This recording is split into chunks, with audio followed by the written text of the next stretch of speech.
అందరికీ నమస్కారం. మేషరాశి వాళ్ళందరికీ కూడా శ్రీ విశ్వవసు నామ సంవత్సరం ఉగాది 30వ తారీఖు నుంచి వచ్చే సంవత్సరం ఉగాది పూర్తి అయ్యే వరకు, కొత్త ఉగాది వచ్చే వరకు సంవత్సరం యొక్క ఫలితం ఎలా ఉందో తెలుసుకుందాం.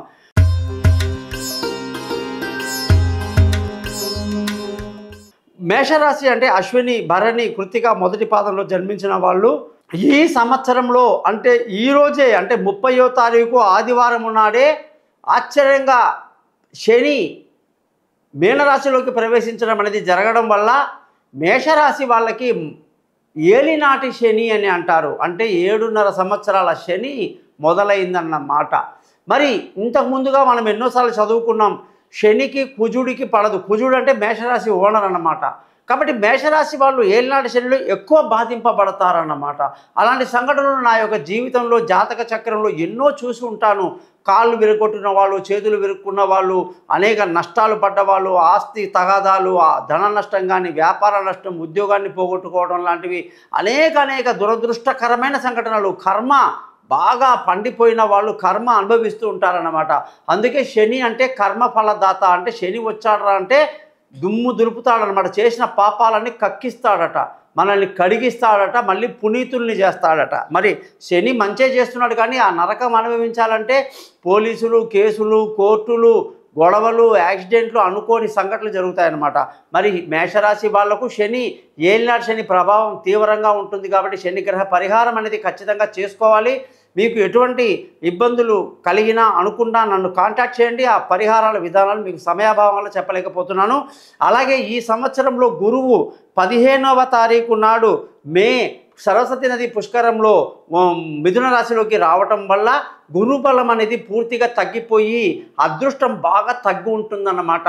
అదృష్టం తగ్గడం వల్ల వీళ్ళకి అనేక రకాల పెద్దలతో గొడవలు, తండ్రులతో, మామగారితో గొడవలు, ఆస్తి తగాదాలు, ఆస్తి చేతికి రాకపోవటాలు, ఇవన్నీ జరిగే అవకాశాలు బాగా ఉంటాయి. అయితే ఖర్చు కాస్త కంట్రోల్లో ఉంటుంది. అదొక్కటి చిన్న లాభదాయకంగా ఉంది. మేషరాశి వాళ్ళకి రాహు 18వ తారీఖు మే నెల నాడు కుంభరాశిలోకి రావటం వలన 11వ ఇంట రాహు చాలా మేలు చేస్తాడు. విదేశీయానాలు, లాభాలు, వైద్య రంగంలో మంచి ఉపయోగమే లాభాలు, డాక్టర్లకి అలాగే ఫార్మా ఇండస్ట్రీలో ఉన్న వాళ్ళకి అత్యధిక లాభాలు ఉన్నాయి. అయితే రాహు 11వ ఇంట్లో రావటం వల్ల మేషరాశి వాళ్ళకి అన్ని శుభాలే జరుగుతాయని చెప్పి రాహు మంచి ఫలితాలనే ఇస్తాడు. కేతువు 6వ ఇంట్లోకి రావటం వల్ల కేతు కూడా అనేక శుభకార్యాలు ఇస్తాడని చెప్పేసి క్లియర్గా ఉందన్నమాట. అయితే మేషరాశి వాళ్ళందరికీ కూడా ఈ సంవత్సరం ఎలా ఉందంటే ఆదాయము 2, వ్యయం 14, రాజ్యపూజ్యం 6, అవమానాలు 7 కనిపిస్తున్నాయి. కాబట్టి ఈ రాశి వాళ్ళు పూర్తిగా క్లియర్గా వాళ్ళ జాతకాలు తెలుసుకోవాల్సి నన్ను కాంటాక్ట్ చేయండి, నేను మీతో మాట్లాడతాను. ఈ ఛానల్ని సబ్స్క్రైబ్ చేయడం మర్చిపోవద్దు. మీ గోపాలయ్య గారు, నమస్కారం.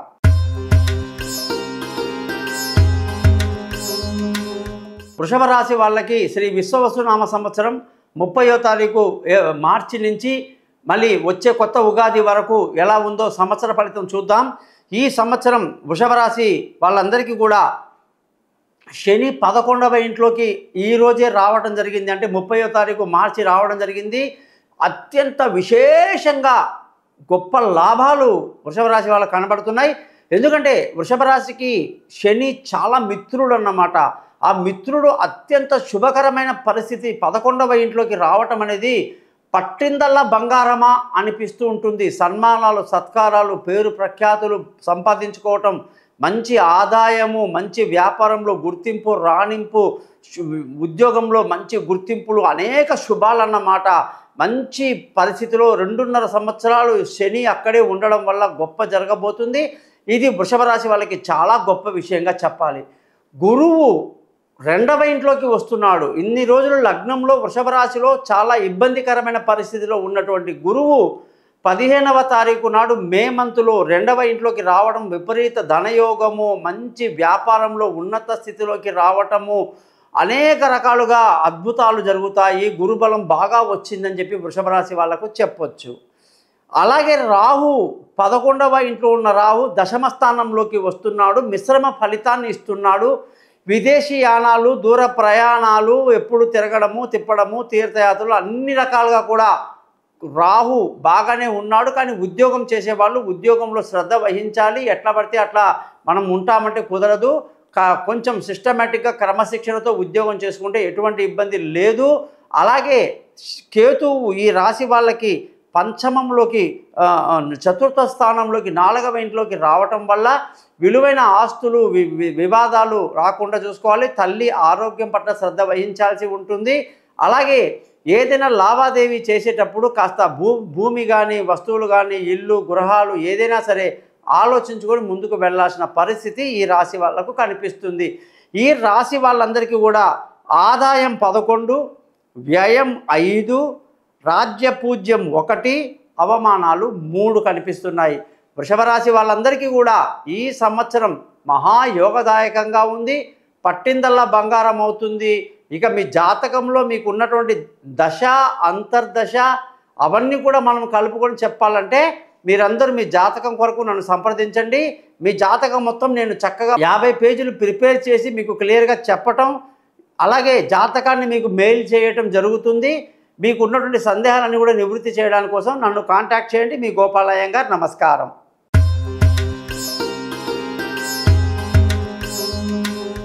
మిథున రాశి వాళ్ళందరికీ కూడా ఈ సంవత్సరం కానీ వర్ష ఫలితం చూస్తే శ్రీ విశ్వవసునామ సంవత్సరం ఉగాది నుంచి సంవత్సరం అంతా కూడా వచ్చే ఉగాది వరకు ఎలా ఉందయ్యా అంటే, ఈ రాశి వాళ్ళకి అత్యంత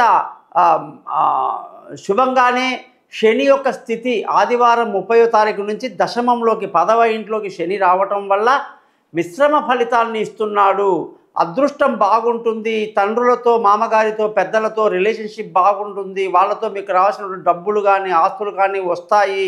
అదృష్టం వరిస్తుంది. ధర్మ మార్గంలో నడుస్తారు. ఇవన్నీ ఈ రాశి వాళ్ళకి అద్భుతంగా ఉన్నాయి.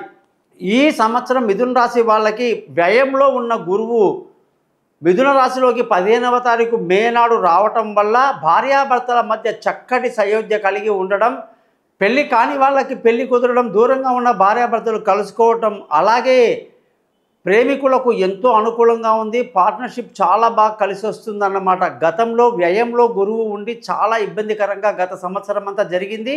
ఇప్పుడు అవన్నీ తొలగిపోయి ఎంతో అద్భుతంగా ఉంది. ముఖ్యంగా గురువు యొక్క మార్పు, ఉద్యోగంలో ప్రమోషన్లు, ఇంక్రిమెంట్లు, పై అధికారుల ప్రశంసలు, ఒకటేమిటి రెండేమిటి ఎన్నన్నా చెప్పాలి అసలు. అలాగే అదృష్టం వరిస్తుంది. ఇంటర్వ్యూలన్నీ సక్సెస్ అవుతాయి. పెద్దల ఆశీస్సులు బాగుంటుంది. అందరి చేత శబాష్ అని అనిపించుకుంటారు మిథున రాశి వాళ్ళు అని చెప్పి గ్యారంటీగా గురు బలాన్ని బట్టి చెప్పొచ్చు అన్నమాట. అన్ని శుభకార్యాలకు కూడా చాలా అనుకూలంగా ఉంది అని చెబుతూ, రాహు 9వ ఇంట్లోకి రావటం వల్ల కుంభరాశిలోకి 18వ తారీఖు మే నాడు అనేక శుభాలు జరుగుతాయి. చాలా మంచి జరుగుతుంది. అలాగే మంచి అదృష్టవంతులు అవుతారు.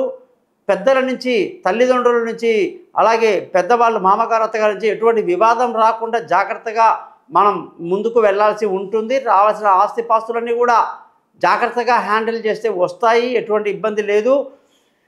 కేతువు 3వ స్థానంలోకి అంటే సింహరాశిలోకి రావటం చాలా మంచిది. కేతువు 3వ స్థానం చాలా మంచిది కాబట్టి తీర్థయాత్రలు, దూర ప్రయాణాలు, దేవుళ్ళు, భక్తి, ఆధ్యాత్మిక చింతన ఇవన్నీ కూడా మిథున రాశి వాళ్ళకు చాలా బాగుంటుంది అని చెప్పి చాలా క్లియర్గా తెలియజేస్తున్నాం. ఈ రాశి వాళ్ళకి ఈ సంవత్సరం శని మార్పు మిశ్రమ ఫలితాన్ని ఇస్తుంది. గురువు మార్పు చాలా గొప్ప విషయాన్ని ఇస్తుంది. రాహుకేతుల యొక్క మార్పు కూడా బాగుంది కాబట్టి మొత్తం మీద ఈ సంవత్సరం అంతా కూడా మిథున రాశి వాళ్ళకి గత సంవత్సరం కన్నా ఎంతో అభివృద్ధి, ఎంతో మేలు జరిగేటువంటి పరిస్థితి కనిపిస్తూ ఉంది. అలాగే మిథున రాశి వాళ్ళందరికీ కూడా ఆదాయం 14, వ్యయం 2, రాజ్యపూజ్యం 4, అవమానాలు 3 అద్భుతంగా ఉందని తెలియజేస్తున్నా.